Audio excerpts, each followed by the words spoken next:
बाद ये वाला था ना 35, 35 बना क्या आंसर आ रहा है? ठीक है।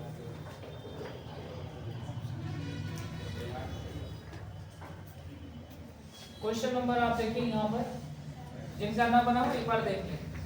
इसमें आपका देखिए सवाल है, एक पहले शुद्ध आवर्त का, प्योर रिकरिंग का, फिर यहाँ पर इम्प्योर रिकरिंग का मिक्स क्वेश्चन है। तो देखिए इसे कैसे बनाना है। 0.1 को पहले सॉल्व कर लेते हैं इसको। अब यहाँ पर हम डायरेक्ट सोल्यूशन लिख रहे हैं। 0.1 ओवर रिकरिंग यानी इसका आंसर कितना होगा 1/9, 1/9 का स्क्वायर। फिर इसके बाद 1 माइनस 9, और ये इम्प्योर है तो इसको सॉल्व करेंगे ऐसे, 16 माइनस अशुद्ध मान कितना 1, शुद्ध मान के लिए 9, अशुद्ध के लिए 0, स्क्वायर और कर्ली ब्रैकेट। ये हो जाएगा 1/81, 1 माइनस 9 गुणे और 16 में क्या कितना 15, 15/90 और 2 बार है तो 2 बार लिखते हैं, पावर में 2 है यहाँ पर ऐसे। 9 से 9 दाम 90 और इसको 15 से काट दें, 15 से 90, 5 दूनी 10, 5 दिया 15, 3 से 6 कट जाएगा। तो ये हो जाएगा 1/81, 1 माइनस 1 बाई कितना हो जाएगा 4, ठीक है। यहाँ 1 और यहाँ पे ऊपर कितना हो जाएगा 1 और नीचे 2 2 जा 4। तो इसको सॉल्व करेंगे यहाँ पर तो 1/81 इंटू यहाँ पर कितना 3/4, 3 से ये कट जाएगा 27 टाइम्स, ये हो जाएगा 1/27, 4 जा 100। आंसर हो जाएगा 1/108, यानी करेक्ट आंसर डी।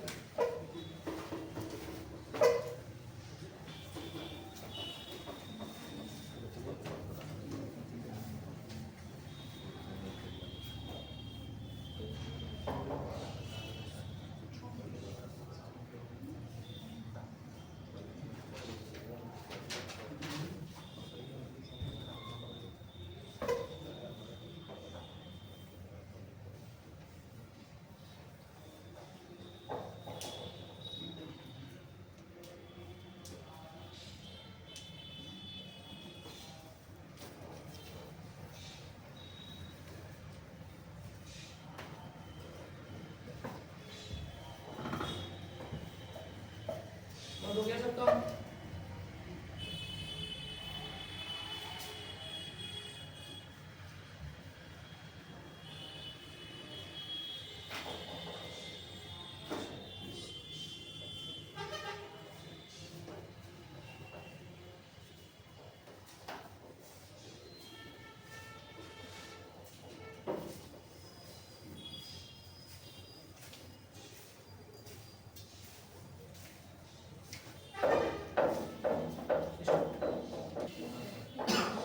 आंसर आ रहा है 1/3।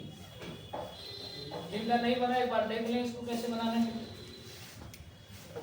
यहाँ पर लिखा है कि क्यूब रूट 0.037 तीनों पर लिख लेंगे, फिर यहाँ पर मल्टीप्लाई 9 डिवाइड बाई 9। बॉटमोस्ट में पहले डिवाइड वाला सॉल्यूशन किया जाता है, तो ये तो आपका कट जाएगा। डिवाइड बाई 9 का मतलब क्या है, 9 से भाग देना, एक बार जाएगा तो ये तो आपका कट गया। इसे आप ऐसे बनाओगे 3 और इसे सॉल्व करेंगे तो 3 7 बटे, देखिए 3 अंक पे रिकरिंग है, भले 0 पर लगाऊं तो यहाँ पर रिकरिंग की वजह से यहाँ पर क्योंकि प्योर रिकरिंग है तो कितने 9 आ जाएंगे 3, 3 पर है 3 9 आ जाएंगे।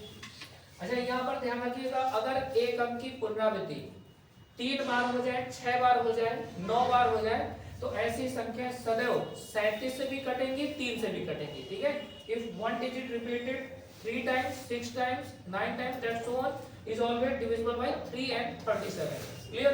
तो आप यहाँ पर निश्चित हो गए, इसको काट सकते हैं 27 37 से, 37 तो नहीं 74, फिर यह 37 से 7 बार में कट जाएगा, 37 का गुणा करेंगे 7 में तो आपका जो शेषफल बचेगा उससे कट जाएगा, यानी 37 से 27 बार में डेटा कट जाएगा। अच्छी बताइए, अगर यहाँ पर क्यूब रूट 1/27 है तो इसकी वैल्यू कितनी हो जाएगी 1/3, यही इसका आंसर है, ठीक है। तो यहाँ पर ऐसे नोट पट करके लिख लेना अगर लिखना हो तो। एक अंक की पुनरावृत्ति, एक अंक की पुनरावृत्ति यदि 3 बार, 6 बार, 9 बार सुवन हो, तो ऐसी संख्याएं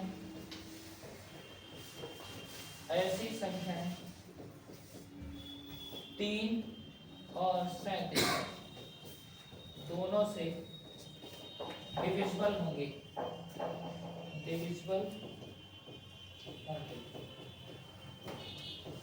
ठीक है। If one digit repeated 3 times, 6 times, 9 times, that's so on, then this type of number will always divisible by 3 and 37.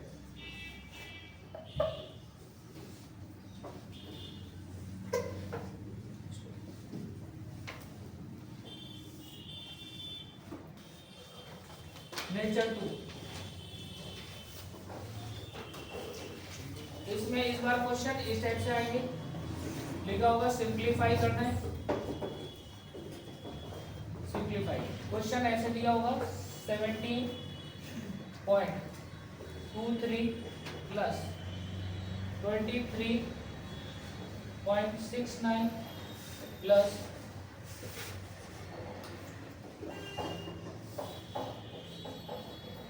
इस टाइप से लिखा होगा सवाल।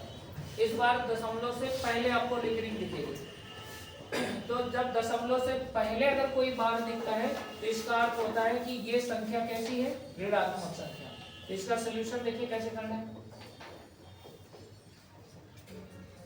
सबसे पहले यहाँ पर इस नंबर को हम लोग ब्रेक करेंगे, तो इस पूरे नंबर को आप लिखोगे, ये 17 के ऊपर जो बार है ये एज निगेटिव हो जाएगी, ऐसे -17, और डेसिमल को अलग कर दे प्लस से 0.23। ये इसका पूरा लिखने का तरीका हो गया। इसको भी आप ऐसे लिखोगे, तो पहले क्या लिखोगे -23, और यहाँ पर इसको अलग कर दे प्लस से, तो 0.69। अगला ये माइनस है, तो माइनस प्लस से क्या हो जाएगा, माइनस हो जाएगा ना 12, और यहाँ पर प्लस 0.91। इसको आपको सॉल्व कर लेना है। पहले आपको जो इंटीजर नंबर दिख रहे हैं, पूर्णांक संख्या, इनको जोड़ लेंगे। माइनस में 17 और 23 12, 17 23 7 30 10 40 40 10 50 2 52, तो यहाँ पर माइनस का कितना हो जाएगा 52, ठीक है। 17 30 20 40 10 50 2 52। अब ये जो डेसिमल नंबर है इनको आप अलग से कैलकुलेट कर लें, तो प्लस एक एक करके जोड़ लें, 1 और 9 10 10 और 3 13, फिर यहाँ पर 13 9 1 10 हो जाएगा, कैरी जुड़ जाएगा, 10 10 6 16 16 2 18, 2 और 5 दशमलव लगा दें। इसे अभी और इस टाइप से लिख सकते हैं -52 प्लस, इसे लिख सकते हो 1 प्लस 0.83 लिख सकते हैं। -52 प्लस 1 का माइनस कितना हो जाएगा 51, और प्लस 0.83। अब अगर हमें इसे फिर से इसी फॉर्मेट में लिखना हो तो क्या लिखेंगे, 51 पे बार और 0.8 लिख सकते हैं ना, ऐसे हो गया। तो आपको इसी फॉर्मेट में आंसर देना है। सिंप्लीफिकेशन का तरीका ये है, तो आप बना लें इसको। कोई डाउट हो तो पूछ ले। अगला क्वेश्चन लिखिए, 19 पर बार दशमलव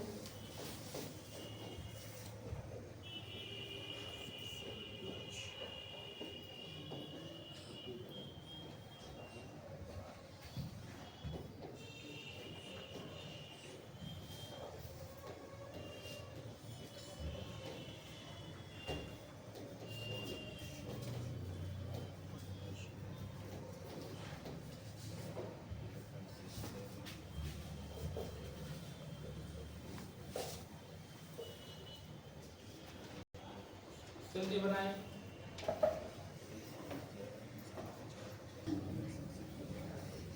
चले देखें, जिनका आ गया वो अपना मिलाएंगे आंसर। इस पहले फॉर्मेट को आप लिखेंगे 19 प्लस 0.67, इसे लिखेंगे -31 प्लस 0.78, माइनस में 13 है और प्लस 0.5। देखिए सबसे पहले यहाँ पर इनको आप कैलकुलेट कर लें, तो देखिए यहाँ पर 19 1 20 और 30 50 10 60 और 3 30, तो माइनस का 63 आ गया। फिर यहाँ पर प्लस, इसको कैलकुलेट कर लें यहाँ पर, तो देखिए यहाँ पर 7 और 8 जुड़ेंगे 15, 15 और 7 कितना 22, फिर 6 में 2 कैरी जोड़ देना, 6 2 8 8 7 15 15 6 21, दशमलव 2 अंक वाला लग जाएगा। इसे अभी और करेक्ट कर लें, 2 + 0.12, इनको सॉल्व करेंगे तो माइनस का 61 + 0.12 सॉल्व करेंगे इसके एज दिस फॉर्मेट, तो यहाँ पर आपका हो जाएगा 12 आंसर 61 और 1.1।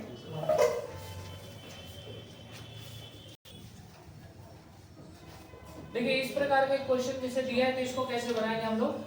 सबसे पहले इसको हम लोग चेंज करेंगे इस फॉर्मेट में, -39 + 0.69।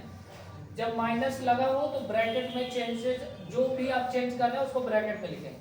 जैसे इसको लिखेंगे -56 + 0.73 ब्रैकेट क्लोज, और ये प्लस है तो कोई दिक्कत नहीं, आप डायरेक्ट लिख सकते हो 73 + 0.87। यहाँ पर सॉल्व करेंगे माइनस का 39 + 0.69, माइनस माइनस क्या हो जाएगा +56, और ये माइनस इस प्लस को माइनस कर देगा 0.73, -73 + 0.87। अब इनमें से जो वैल्यू रेड्यूस हो जाए उनको आप हटा दें। पहले आप इनको कैलकुलेट करेंगे जो पूर्णांक संख्या है। देखो यहाँ पर आपका हो जाएगा माइनस में आपका, क्योंकि माइनस वाली वैल्यू बड़ी है तो आपका 56 जो घटेगा ना तो रिजल्ट जो आएगा वो माइनस में ही आएगा। तो आप घटा दें यहाँ पर 9 3 12, 12 में 6 घटाएंगे तो कितना बचेगा 6, 3 और 7 जोड़ेंगे 10, 10 में 5 घटाएंगे तो कितना आएगा 5, तो यहाँ पर हो जाएगा -56 बचेगा। अब इन्हें कैलकुलेट कर लो।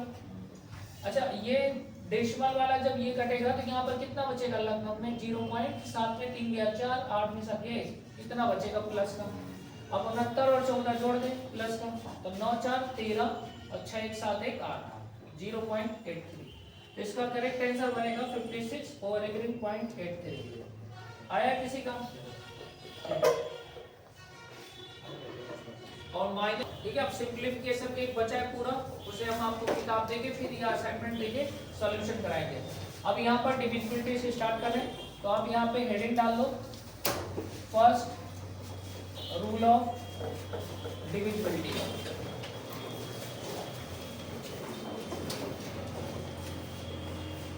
First rule of divisibility, Hindi में विभाज्यता का प्रथम नियम।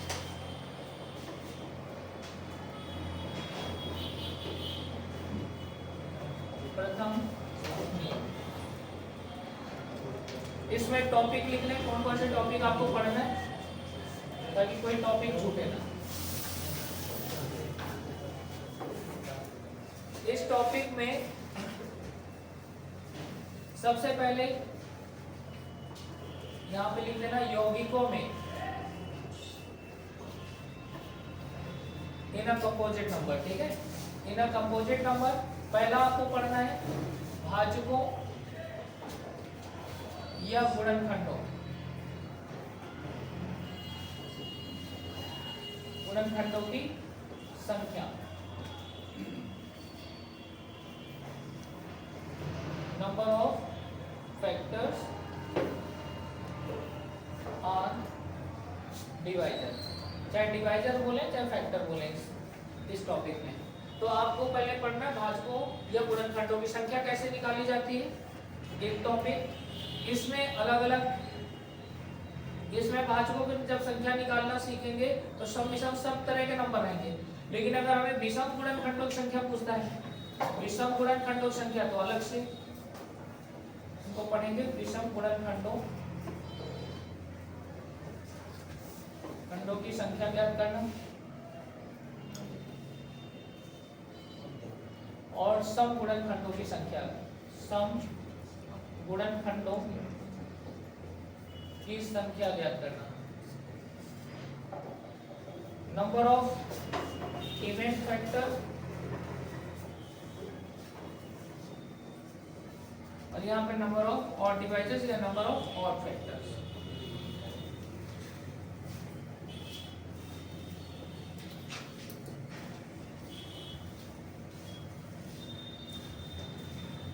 लिख गया यहाँ तक। अगला यहाँ पर पढ़ना है भाजकों की संख्या के बाद संयुक्त भाजकों की संख्या। संयुक्त भाजकों, जहां भाजक होंगे वहां पर गुणन भी आप बोल सकते हैं, गुणनखंड। संयुक्त भाजकों या गुणनखंडों की संख्या।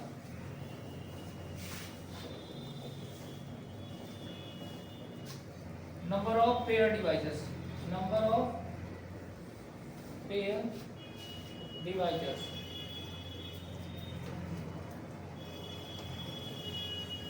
संयुक्त भाजकों या गुणनखंडों से। दूसरा इसमें आपको पढ़ना है फिर टॉपिक पूर्ण वर्ग भाजकों की संख्या। पूर्ण वर्ग भाजकों या गुणनखंडों की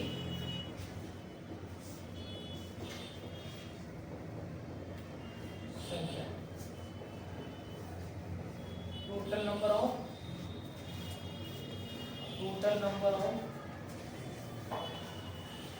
परफेक्ट स्क्वायर डिवाइजर या फैक्टर, ठीक है। Total number of perfect square divisor.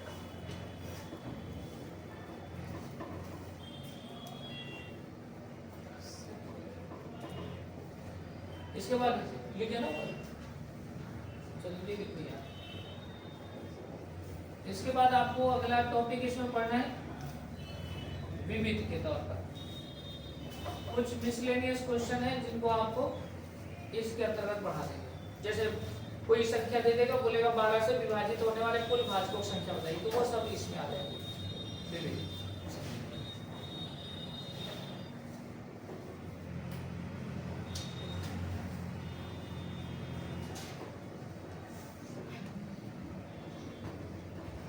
उसके बाद अगला यहाँ पे टॉपिक रहेगा बी सेक्शन में। ये ए सेक्शन हो गया पूरा। ए सेक्शन में आपको ये पढ़ना है जहाँ पे काउंटिंग संख्या केवल पढ़ना है। बी संख्या में इसमें भाजकों का योग पढ़ना है, भाजकों का योग, भाजकों का योग, sum of divisors, sum of divisors. अब इसमें भी सम विषम भाजकों का योग होगा, तो यहाँ पर अगला पढ़ लेना सम विषम भाजकों का योग। तीसरा इसमें व्युत्क्रम, व्युत्क्रम भाजकों का योग, व्युत्क्रम भाजकों का योग, सम ऑफ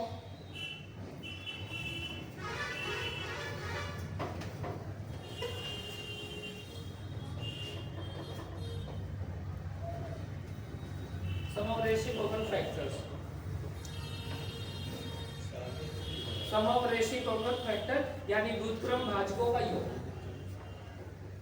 इसके बाद फिर सी सेक्शन में भाजकों का गुणन पढ़ना है, भाजकों का गुणन,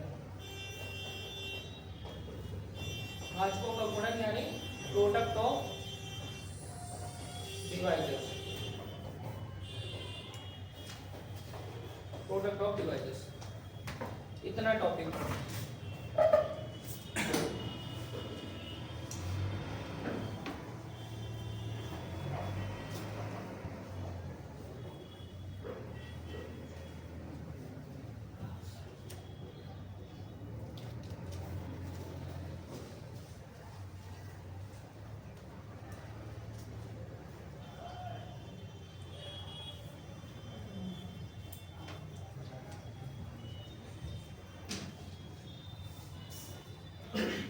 जिनका लिख जाए वो हेडिंग भी डालें, भाजकों की संख्या निकालना।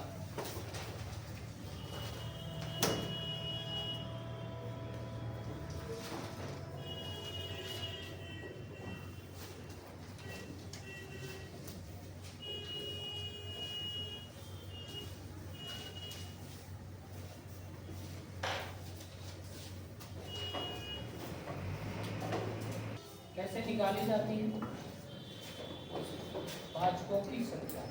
सबसे पहले हम लोग यहाँ पे थोड़ा डिस्कशन करेंगे कि भाजक और गुणनखंड में क्या अंतर है। जैसे छोटी सी बात है, इसको समझ लें आप लोग, भाजक और गुणनखंड, क्योंकि कहीं पर भाजक लिख के आ जा रहा है, कहीं पे गुणनखंड। तो गुणनखंड और भाजक में क्या अंतर है? What is the difference between factors and divisors? कोई बताएगा भाजक क्या होता है, गुणनखंड क्या होता है?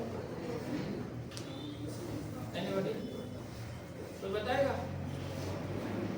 क्या होते हैं, भाजक और ये गुणनखंड दोनों एक ही होते हैं या कुछ मामलों में डिफरेंट भी होते हैं। देखिए शब्द अलग अलग है तो कुछ तो अंतर होगा, भले थोड़ा ही अंतर है ना। जैसे अंकल अगर शब्द बोलते हैं तो मैटरनल अंकल और एक होता है पैटर्नल अंकल, तो अंकल तो दोनों में लगा है लेकिन अगर शब्द भी अलग अलग है, एक मैटरनल मतलब मामा, मामा को भी हम लोग अंकल बोलते हैं ना, चाचा को भी हम लोग अंकल बोलते हैं। तो एक पिता पक्ष से तो पैटर्नल और माता की तरफ से तो मैटरनल। तो यहाँ पर भी थोड़ा से देखिए अंकल के शब्द के आगे पीछे थोड़े वर्ड अलग अलग हो गए, अलग अर्थ हो गया। वैसे गुणनखंड और भाजक में शब्द ही अलग अलग है, लेकिन हम बार बार ही कह रहे हैं कि जो भाजक है वो गुणनखंड, जो गुणनखंड है वो भाजक, लेकिन केवल इसी टॉपिक में, हर जगह ये ऐसा नहीं हो सकता है। देखिए क्या होता है भाजक और गुणनखंड में आता है। जैसे अगर हम 23 में या 23 की जगह 26 ले लें, 26 में 5 का भाग है और एक जगह 26 में 13 का भाग है।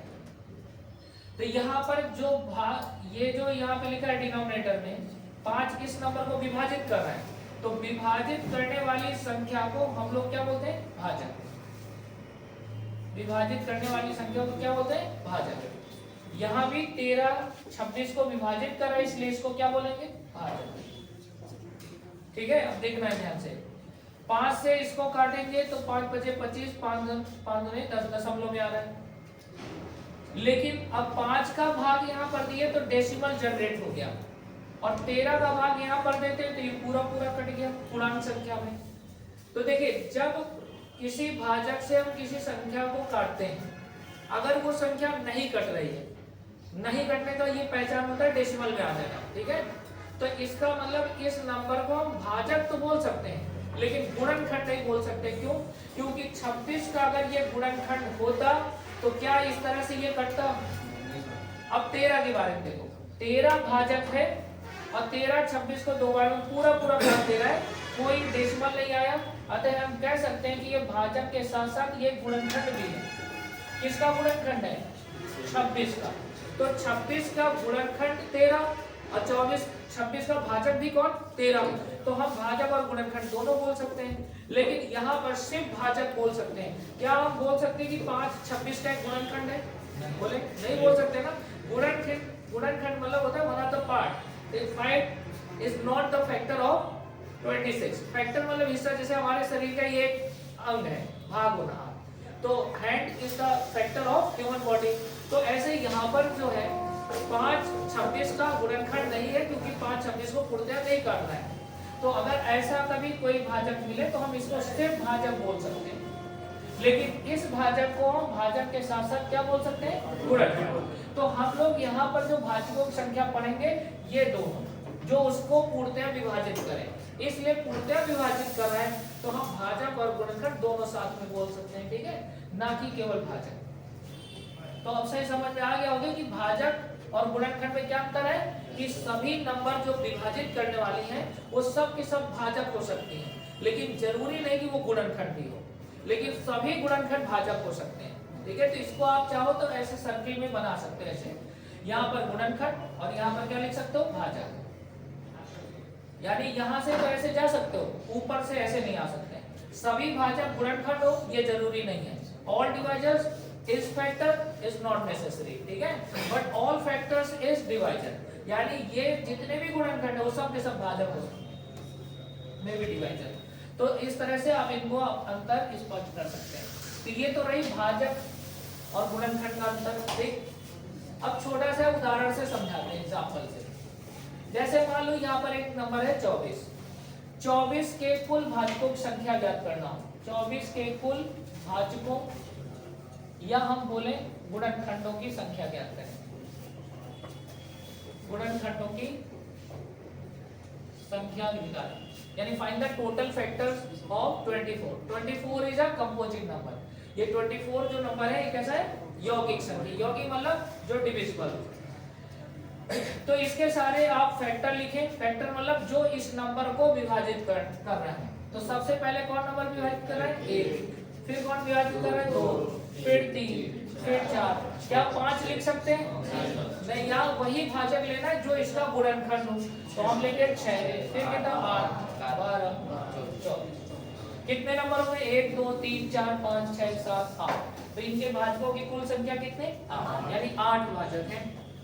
लेकिन प्रॉब्लम ये है कि अगर हमारे पास 2400 ऐसा नंबर दिया हो और 2400 के कुल भाजकों संख्या निकालना है, क्या ऐसे संभव है कि हम इनको फुटकर ऐसे काउंट कर ले निकाल के? नहीं संभव।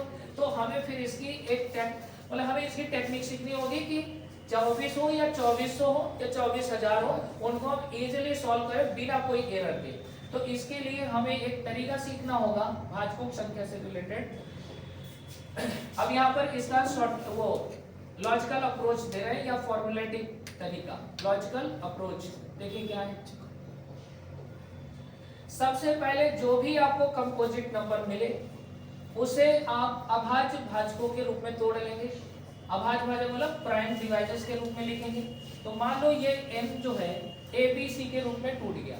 ABC मींस अभाज्य भाजक, इनको क्या बोलेंगे? अभाज्य भाजक। इंग्लिश में इसको यूनिक प्राइम डिवाइजर भी बोल सकते हैं। Unique prime divisor. यूनिक का मतलब होता है अद्वितीय, यानी उसके जैसा दूसरा ना हो, यानी ए अलग है बिल्कुल, बी अलग है, सी अलग, सब अपने आप में अलग अलग है। तो हम यहाँ पर बोल सकते हैं यूनिक प्राइम डिवाइजर्स हैं, अभाज्य भाजक हैं।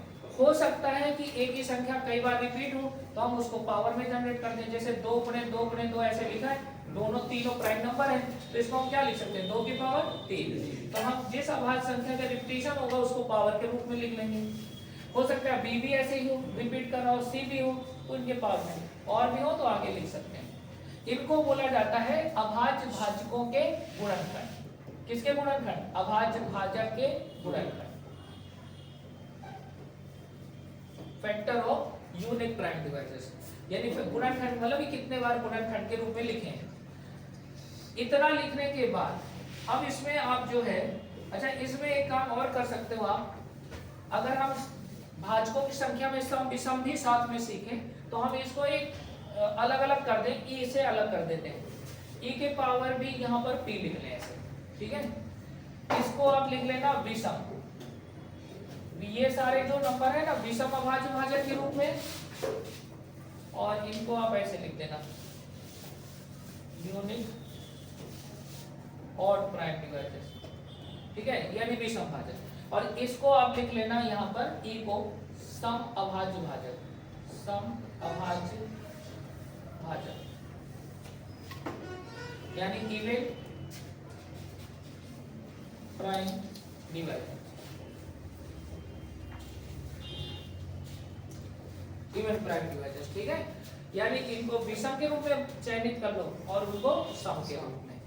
अब यहां से आपके 3 फॉर्मेट बन जाएंगे। 3 फॉर्मेट देखिए कौन कौन सा। पहला, अगर आपसे पूछता है कि कुल भाजकों की संख्या बताइए, कुल भाजकों या गुणनखंडों की संख्या, कुल भाजकों या गुणनखंडों की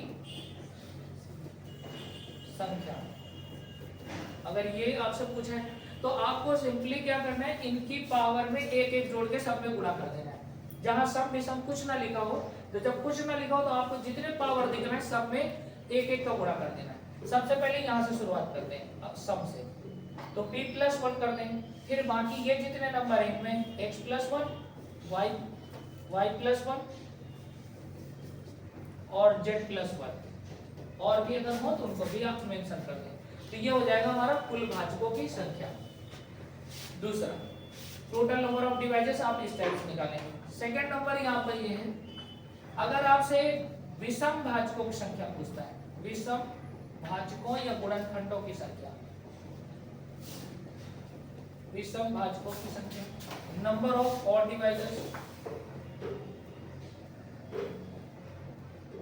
नंबर ऑफ ऑड डिवाइजर्स। तो जब विषम शब्द लिखा हो तो केवल विषम ही कैलकुलेट करना है, सम को क्या कर देना, अवॉइड कर देना है। तो विषम वाला जो भी आपको दिख रहा है उसके पावर में एक एक जोड़ दें, x+1 यहाँ पर लिखना है, y+1 एंड z+1 ब्रैकेट।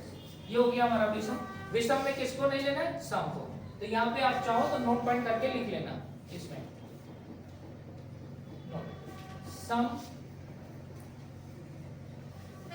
अभाज्य को अवॉइड करना है। अवॉइड मतलब अनदेखा करना है, उसको आपको सिलेक्ट नहीं करना है, ठीक है। तो ये ध्यान रखना विषम में कभी सम आता नहीं। विषम में सम इसलिए नहीं आता क्योंकि उसकी पहली परिभाषा में आप पढ़ें कि ऐसी संख्या जो 2 से विभाजित ना हो वो विषम संख्या कहलाती है कि नहीं। तो विषम संख्याओं की जो पहली डेफिनेशन में 2 से विभाजित ना होने की बात लिखी है, तो क्या सम संख्या हो सकती है इसमें? तो विषम भाजक में सम को अवॉइड कर दो। थर्ड नंबर, अगर आपसे बोलता है समभाजकों की संख्या ज्ञात करें, समभाजकों की कुल संख्या क्या होती है? समभाजकों की संख्या, तो समभाजकों की संख्या निकालने में, अच्छा सम नंबर देखिए, सम के बारे में थोड़ा समझिए।